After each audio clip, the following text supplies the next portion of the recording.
What is going on, everyone? Scions here with the Everyday Grind, and today I'm going to talk to you about the good and bad things about cross-faction guilds. If you want to join in on the conversation, join my live streams 5 days a week on Twitch and consider subscribing to my YouTube channel. Cross-faction guilds, was Blizzard ready or is it a rush job? Let's talk about it. As seen in most of the cutscenes in the last several expansions, there have been many instances where both factions have had civil conversations, made plans to work together, and even some potential love stories yet to be realized. It's evident the lines of factions in World of Warcraft have become more blurred. It all started with Jaina and Thrall working together, followed by several expansions of both Horde and Alliance leaders finding ways to help Azeroth overcome the next big crisis in the world. We have finally reached a place in all the main Warcraft storylines where there is continual teamwork between both factions when issues that threaten the world happens. This brings us back to the player base, where friends in the real world may work at different jobs, grow up in different neighborhoods, or they are of different ethnic backgrounds, have made friends and become friends in this game, and they want to play the game together. World of Warcraft should be no different, and the game must reflect, as this is a community-based game, how players are accessing the game to play with their friends. Cross-faction guilds are a great step in the right direction for Blizzard to implement into their game. I was very surprised when cross-faction guilds were announced, especially when game director Ian Hazzikostas explicitly said the option for cross-faction guilds was possible, but was at least an expansion away.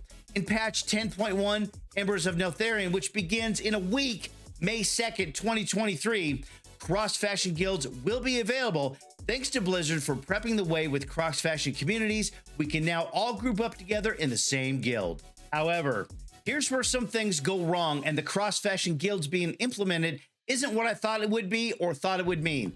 Let's go over the cross-faction guild post that was posted on Wowhead and go over each bullet point. Bullet point number 1. Guild affiliation with the Alliance or Horde will depend on the faction of the guild leader, and guild achievements and vendors will still reflect the guild's primary faction.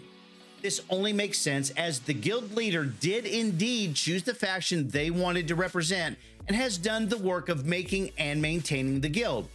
Also, the guild achievements tied to the faction of the guild makes sense as, again, the guild leader is leading their guild community in the faction that was originally created. Number 2, guild members of the opposite faction will benefit from unlocked shared perks, but cannot contribute to specific achievements.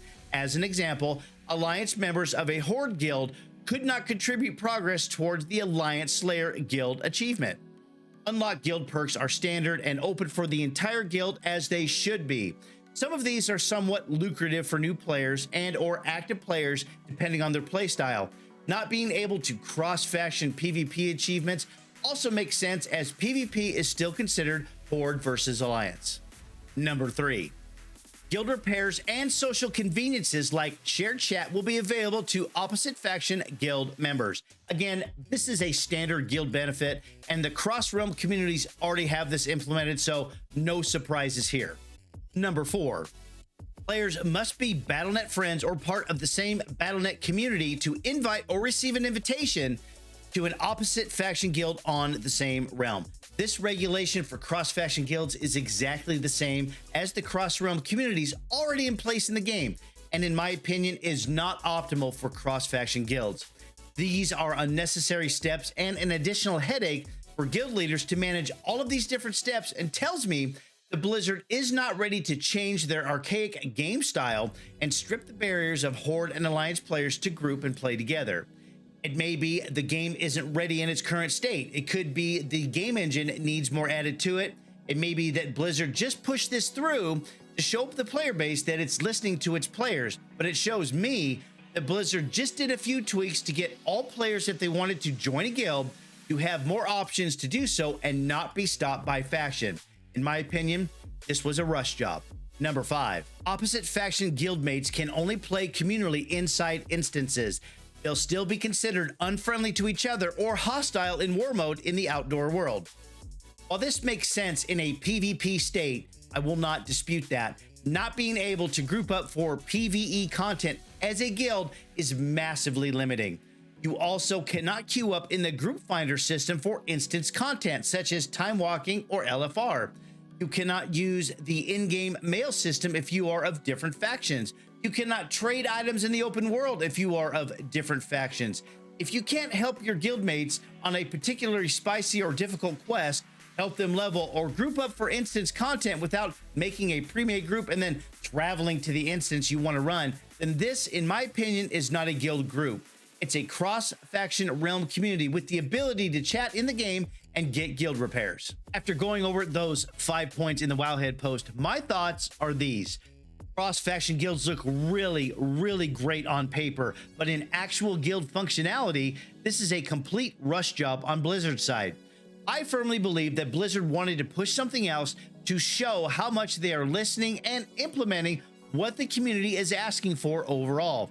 This does feel like I just bought a car with 3 wheels and I have to wait another 6 months to a year to get the 4th wheel. Now, I'm not saying that cross-faction guilds are a complete disaster and that the current implementation is not a great start, but it really falls short of what I think is some very, very important functionality of a guild.